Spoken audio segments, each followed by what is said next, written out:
Estamos de vuelta, les decía yo, para analizar todo lo económico en este cierre de Wall Street, pero sobre todo desde un punto de vista de los riesgos financieros. Profesor, en ese máster de gestión de riesgos financieros de Comillas y K de Luis Garbia. José, encantado, un placer estar con vosotros. Buenísimas noches, el gusto es nuestro. Digo, lo de los riesgos financieros, no está mal. Así off the record le diré, ayer hablaba con una persona sobre lo que está ocurriendo en Portugal, no le puedo dar muchos detalles, pero me preguntaba, bueno, y ahora, digo, hombre, yo miraría muy mucho los riesgos financieros de la empresa si tiene algún tipo de vinculación con el gobierno. ¿Qué se hace? ¿Cómo se gestiona todo esto en realidad? Ya no solo desde el punto de vista empresarial, pero tenemos a Israel atacando Gaza. ¿A quién le interesa y a quién no? Porque económicamente es difícil de sostener. Fíjese que lo de Rusia y Ucrania, teniendo un sentido quizás más patriótico desde el prisma de Rusia, parecía como que importaba menos, entonces se veía claramente dónde estaba el desnivel económico, pero no importaba. O interesaba más. Vamos por partes porque además has abierto muchos frentes. Por un lado, los riesgos económicos, ¿cómo se gestionan? En el máster estamos hablando meses de ello, pero sentido común e información. Cuanta más información tengas y más sentido común tengas, más cerca estás de verlo. En lo que está sucediendo ahora son todo hipótesis. La reunión de esta tarde del G7 yo creo que nos ha dado muchas pistas, pero fundamental entender que estamos en un terreno donde hay muchas pistas. Y luego otra idea que ahora desarrollaremos en geopolítica, me cuesta mucho creer que existen las casualidades. Bueno, si en algún momento hablo de casualidades, será con toda la ironía. Vale. Y no lo voy a repetir luego, pero sí que en ese sentido, ya metiéndome en faena, hablabas de la guerra de Ucrania, que ha salido en medios, ha durado mucho, a nadie nos interesa la guerra, pero qué casualidad que salimos de la pandemia con tipos de interés cero. Tienen en Estados Unidos esa inflación de demanda por los cheques. Y de repente, pandemia que luego hicieron devolver muchos, que bueno, total, pero tienen esa demanda por los cheques, meten una política monetaria totalmente contractiva y el 38% de las armas que se exportan en Estados Unidos, que se exportan en el mundo vienen de Estados Unidos y al mismo tiempo ellos necesitan tener el precio del crudo por encima de los $40 el barril. Y qué casualidad que aparece la guerra en Ucrania. O sea, esa guerra que debería de haber durado, debería de no haber existido, no tiene que haber ninguna guerra, pero esa guerra que además dura y hace que el precio del crudo suba por encima de los $100 el barril, y al mismo tiempo hoy estoy empezando a oír voces ya que hablan de volver a la mili en determinados países, que hablan de volver a armar los presupuestos en defensa, se están vendiendo, y en Estados Unidos política monetaria contractiva, política fiscal expansiva. Qué casualidad, José. Bueno, a ver, venga, yo le voy a seguir por este camino. Me dice política monetaria restrictiva, bueno, y tanto, el mayor ritmo de subida de tipos de interés en la historia. Absoluto. Política fiscal expansiva, y tanto, el mayor gasto fiscal de un gobierno de los Estados Unidos en la historia. Absolutamente. Entre pitos, flautas y la Inflation Reduction Act, en torno a $600.000 millones. Sin contar los 100.000 que dijo Biden, que ha anunciado tanto para Ucrania como para Israel, como para el muro. No le hablo de los externos, le hablo de la inversión interna que ha hecho Estados Unidos en sí mismo, en esto de potenciarse y tal. Casi $600.000 millones. Absoluto. Con todo esto, no le bastaba, porque en realidad viene a hacer el gobierno de Estados Unidos lo que había dejado de hacer la Reserva Federal, que es dopar todos los sectores económicos. No le bastaba con esto, porque me dice usted, claro, no existen las casualidades. Es verdad, es Estados Unidos quien en mayor medida está sosteniendo. Es verdad que Europa está haciendo un esfuerzo importante, pero envía armas. ¿Europa hace un esfuerzo en qué? Bueno, está enviando armamento, está enviando dinero, sí. Está enviando, quiero decir, hace un esfuerzo. Pero es verdad que vamos siempre detrás, ¿no? Arrastrados por un Estados Unidos que dice hay que defender a Ucrania. Y en eso están. Claro, usted dice, esto lo hacen porque hay que potenciar el sector armamentístico. Esto se parece mucho a las salidas del Plan Marshall. Correcto. He hablado de muchas casualidades, O sea, tampoco quiero, porque al final luego esto, lo mismo nos está escuchando alguien y no acaba de entender la ironía por dónde ir, con todo el cariño del mundo. Pero, ¿Europa en qué se esfuerza? Y lo hemos visto con Gentiloni esta tarde. En seguir el guión de Estados Unidos, en seguir lo que hace Estados Unidos, pero luego es que los frutos no los recogemos en Europa. ¡Qué casualidad! O sea, al final algo no debemos estar haciendo bien. La política monetaria y fiscal, en el caso de Estados Unidos, está absolutamente coordinada, lo que hemos estado comentando. En Europa seguimos la política monetaria de Estados Unidos y política fiscal en Europa. ¿Qué es Europa? ¿Es un problema la falta de unión para esa política fiscal en Europa? Quiero decir, porque se aprobó el plan, se han aprobado los Repower EU, se ha aprobado los Next Generation, se ha aprobado una ingente cantidad de dinero. El problema es que no permea. Que no sabemos a quién le llega y a quién no. De hecho, sobre cómo se hacía en España, llegó a decir quien controlaba estos fondos de Next Generation en Europa, que no tenía ni idea de dónde estaba el dinero en España. Has comentado tú, José, antes el Plan Marshall, ¿no? Y me acuerdo por el asunto armamentístico. No, total, pero yo es que ahora me estoy acordando de la película Bienvenido a Mr. Marshall. Y voy a hacer un spoiler especialmente a los más jóvenes que no lo han visto. Están toda la película diciendo fondos europeos, fondos europeos, fondos europeos, fondos europeos, y yo creo que la gente más veterana sabe cómo acaba la película. O sea, al final no llega nadie y estamos en un grado de ejecución de los fondos europeos del 10%. Es absolutamente triste. Tenemos la mayor oportunidad de nuestra historia reciente y la estamos desperdiciando. Vale, y por ahí entonces se entiende el desnivel. Es decir, me hablaba de Gentiloni, que le veíamos hace apenas unos minutos aquí en directo, dice, bueno, el escenario no es tan pesimista como lo pintaban ustedes el año pasado. Yo no sé cuál es el escenario, pero ventas minoristas un año entero encadenado en negativo, en la Unión Europea y en la Eurozona, la inflación en el entorno del 4%, y si baja o deja de bajar, incide mucho más agentes externos que la propia política monetaria, porque esto está ocurriendo cuando hay movimientos fuertes en la energía, repercuten directamente en una Europa absolutamente dependiente de agentes externos, sí. y no tanto del Banco Central Europeo. No lo digo yo, lo dice, por ejemplo, Isabel Schnabel, desde el propio Banco Central Europeo, que reconoce que su capacidad es muy limitada. Pero claro, teniendo todos esos movimientos y teniendo un dinero que no nos acogemos, hombre, no hablamos de un escenario pesimista, pero es que no está claro a qué nos atenemos para volver al crecimiento. ¿Cómo se vuelve? Qué complicado es, qué complicado es. Gentiloni es italiano. Que aquí lo de los países hay que tenerlo en cuenta. Hablábamos de una Unión Europea, pues Gentiloni es italiano y Alemania no tiene motivos para ser optimista. Yo creo que ninguno. Alemania ha perdido la Tercera Guerra Mundial sin haberse enterado. De repente, hace unos años era la locomotora de Europa, hemos pagado entre todos la reunificación, y con esto de Ucrania, además que el Consejo de Administración de Gazprom, pues algún alemán había ahí por dando vueltas, pues de un día para otro ha perdido la Tercera Guerra Mundial sin enterarse. Alemania es buena reconstruyendo países. Este escenario, bajo mi punto de vista, absolutamente pesimista para Europa, y para Alemania, en contra de lo que dice Gentiloni, lo mismo para el sur de Europa sí se puede traducir. Un euro débil, un dólar muy fuerte, el sur de Europa vive del turismo en gran medida, lo mismo ahí sí que tenemos aire para respirar. El tirón de Alemania, el motor de Alemania no es tan fuerte y lo mismo necesitan empezar a mirar al sur. Estoy buscando motivos para el optimismo desde el sur de Europa, porque Europa, me cuesta entender mucho qué es eso de Europa, sí que existen políticas fiscales totalmente desacompasadas, han sido muchos años muy buenos para Alemania. Mientras duraban esos años buenos para Alemania, en España nos tenían comprados con fondos europeos. Nos tenían comprados con fondos europeos y me da igual el gobierno que sea. No han hecho las reformas estructurales que teníamos que haber hecho y toda la industria se la hemos dado a Alemania. O sea, en España tenemos una situación que es la que es. Lo mismo ese optimismo que ha ido arrastrando a Europa durante tantos años no ha sido tan beneficioso para España. Y lo mismo ahora podemos empezar a pensar en algo positivo. No lo sé, digo por buscar algún punto de optimismo. Bueno, vamos a verlo económicamente. Desde luego, lo que parece claro es que o va bien todo el mundo o es complejo que Europa vaya a ir bien como está Estados Unidos. Quiero decir, Estados Unidos va bien a pesar del resto. Parece difícil que Europa consiga remar a pesar de lo que ocurra. A ver, antes había un eje que estaba muy claro. Se acaba la Segunda Guerra Mundial, que está por ver si se acabó o no, sí que Alemania la perdió, y siguió, seguimos en guerra, un bloque, no europeo, pero sí tirando más hacia Rusia contra Alemania, y las guerras se disputaban en todo el sudeste asiático, Corea, Vietnam. Ahora parece ser que esos dos polos que antes eran Rusia y Estados Unidos se han desplazado. Ahora los dos polos son China y Estados Unidos. ¿Dónde se libran las batallas? En Europa. Después de la pandemia, si me hubieran preguntado justo y me preguntaron después de la pandemia, pues yo creo que China tenía mucho trabajo hecho. Estados Unidos es expulsado de Afganistán y nos acercamos a Israel un poquito. Es expulsado de Afganistán y 2 semanas antes de que echen a Estados Unidos de Afganistán, China en Kabul vuelve a restaurar su embajada. No olvidemos que 70 kilómetros de frontera de Afganistán lindan con China. O sea, ahí hay una ruta de la seda histórica que China se está encargando de fortalecer.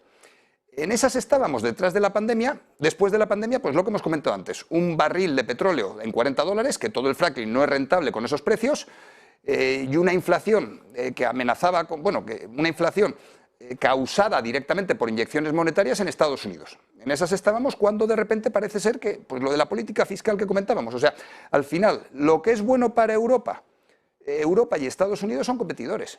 Y el terreno... Claro, a nosotros nos interesa una energía baja. ya que somos demandantes de ello y no nos importa porque no hemos tenido tampoco una inflación de demanda aquí. Y Estados Unidos está creciendo en gran medida a costa de Europa, por un lado. Y por otro lado está recuperando terreno perdido frente a China, que es una carrera que lo que ha ganado son 30 años más de ventaja, pero que al final tanto China como, y esto es importante también, India, están ahora disputando. O sea, tenemos dos bloques, oeste, China, que yo creo que después de la pandemia ha demostrado claramente que tiene algo que decir en esta nueva geopolítica mundial, e India emergiendo. En este sentido me voy a ir al 22 de septiembre de 2023. O sea, estoy hablando hace apenas un par de meses, sí. 2 meses. Netanyahu en la Asamblea de Naciones Unidas dijo... Bueno, Benjamín Netanyahu, permítame, lleva un año intentando hacer una modificación legislativa para poder hacer lo que ahora está haciendo gracias a un atentado contra Israel. Yo ahí no me he metido todavía y qué casualidad. Yo ahí no he entrado. No he entrado que lo perdió, ni creo... que hizo una votación y la perdió, quiero decir. Lo perdió, pero luego... Como si no, claro, pero luego, atentado, pero hay luego, quien dice, resulta difícil creer que los servicios de inteligencia de Israel no supieran que iba a haber un ataque de esta magnitud, etcétera, etcétera. Me has leído, José, la mente y estaba pensando en el Mossad. Que el Mossad no se entere de que 50 años después del Yom Kippur vuelven... Pero bueno, a lo que voy, 22 de septiembre de 2023, Netanyahu en la Asamblea de las Naciones Unidas habla de tirar un corredor económico que una Europa a través de Oriente Medio con India. A los 2 meses... Y se pone a pactar con Arabia Saudí, por cierto. No, y ese pacto estaba casi cerrado. O sea, al final, por situar, porque lo mismo estamos embarullando mucho las cosas, hay un corredor a través de Afganistán, que es la ruta de la seda, que además China ha metido ahí mucha inversión, y había un segundo hipotético corredor que iba a través de Oriente Medio. Sí, eso es. Y nos faltaría un tercero que podría ir a través de Turquía e Irán. Esas son las 3 posibles autopistas que están lanzando. Insisto, en la reunión de esta tarde del G7, insisto en que todo esto son hipótesis. Estamos aquí hablando tranquilamente sin tener muy claro lo que es, porque nos estamos enterando de noticias día tras día. Estados Unidos ha dicho, y además lo ha dejado claro, Israel, lo ha dicho esta tarde Anthony Blinken, sí. Israel no puede ocupar Palestina. Bueno, no lo han llamado a ocupar, pero ha salido rápidamente desde el gobierno de emergencia de Israel a matizar las palabras. De hecho, el propio John Kirby, después de las palabras de Blinken, también ha estado de acuerdo con el gobierno israelí, desde la propia Casa Blanca, diciendo, no lo van a llamar ocupación, pero mantendrán la ofensiva en el terreno el tiempo que sea necesario. Hasta que liberemos a los rehenes. Pero el tiempo que sea necesario, no han dicho hasta que liberemos. Pero sí que la reunión del G7 ha empezado con Francia y Estados Unidos, que además esto es un mensaje importante. La polarización no solo está sucediendo en España, que esto es, por un lado, tenemos a Israel, que Israel, el ataque de Hamás a Israel es absolutamente salvaje. Y lo condeno al 300%. Es que no se puede. O sea, es un destrozo absoluto. Y luego, por otro lado, Palestina es uno de los países, o sea, más del 50% o aproximadamente el 50% de la población de Palestina son menores de 18 años. O sea, y no soy ni de derechas... Por eso se habla de los niños. Totalmente. O sea, ni de derechas ni de izquierdas. Al final esto es de sentido común. A nadie yo creo que le interesa la guerra. Lo que pasa es que vámonos a los 6 días, vámonos al Yom Kippur. El equilibrio de Israel en la zona es muy frágil. Si a Israel le agreden, o se defiende con dureza... O desaparece. ¿Sí? Y eso es lo que están ahora. Yo personalmente creo, y vuelvo a Netanyahu hace apenas 2 meses, que quería instaurar un corredor mercantil. Hasta a Israel. Yo creo que le interesa la paz. Bueno, me parece evidente que lo que hace Hamás en realidad con ese atentado es volar este tipo de acuerdos. Total. O sea, dinamitar el hecho de que, entre otras cosas, Arabia Saudita reconozca al Estado de Israel como un interlocutor suficientemente válido, reconozca las fronteras del propio Estado, que iba a hacerlo un Estado árabe, que es raro. Entonces, vuela por los aires ese acuerdo, que dice Arabia Saudita que sigue en pie, pero que depende de la cuestión palestina. Si tiramos del hilo, acabamos desnudos los dos. Porque al final dices Hamás, ¿y quién es Hamás? Y luego pienso en Yasser Arafat. ¿Cómo llega Hamás a Yasser Arafat? Y luego estoy pensando en polarización y dices, Vox, Podemos. Al final, ¿cómo llegan estos partidos al poder? ¿Cómo llega esta gente al poder? Los talibanes. ¿Cómo llegan los talibanes en los años 70 al poder? Si tiramos del hilo, acabamos todos desnudos. Dicho lo cual, jamás responde a unos intereses, que además yo creo que en la reunión, insisto, del G7 de esta tarde, que estoy hablando de algo que me he enterado hace 2 minutos y perfectamente puedo estar equivocado, el papel, no el papel de Irán en el G7, sino han mencionado directamente a Irán. Le han dicho, por favor, Irán, mantente al margen. Que a mí personalmente en este conflicto, los primeros días era uno de los mayores miedos que me daban. O sea, que al final Palestina está sufriendo absolutamente, jamás es un grupo terrorista, y Irán me parece que es algo, es un paso más en esta hipotética escalada que podría llegar a producirse, y yo creo que esta tarde estamos más lejos de que se produzca. Vale, voy ahí y le dejo marchar. Dentro de todo esto, sí. El crecimiento de China se ha paralizado. Sí. Claramente, además. Sí. La demanda interna no ha crecido como debía, el sector inmobiliario, que representaba pues, más de 1/3 del PIB chino, se ha desplomado absolutamente. Y menos mal que no ha explotado. Bueno, es fácil que algo no te explote si controlas todos los resortes que tienes. Total. Hay que decirte, una cosa que tiene mala, dices, del ejecutivo chino lo controla todo. Sí, pero la cosa que tiene buena es que lo controla todo. Las rebeliones de los pájaros de Mao de los años 50. Si mato a 50 millones de campesinos, pues se controlan las cosas. Claro. Y esto es algo que ya pasó en el pasado, y esta China Claro, de ahora es algo diferente y maravilloso. El grande no ha estallado porque el gobierno se ha dedicado a meter dinero de todo el resto de empresas estatales y ahora está viendo a ver cómo lo trocea, parcela y recoloca. Igual que Silicon Valley tampoco estalló. Lo mismo en Estados Unidos porque se le metió dinero. Sí. Y se creó un fondo de reserva específico. Correcto. Y luego dijeron, no lo paga, esto lo van a pagar los bancos, y ya lo está pagando el contribuyente americano. Pero bueno, el caso es que, decía yo, China no ha crecido lo que debía, Estados Unidos está buscando otro tipo de focos.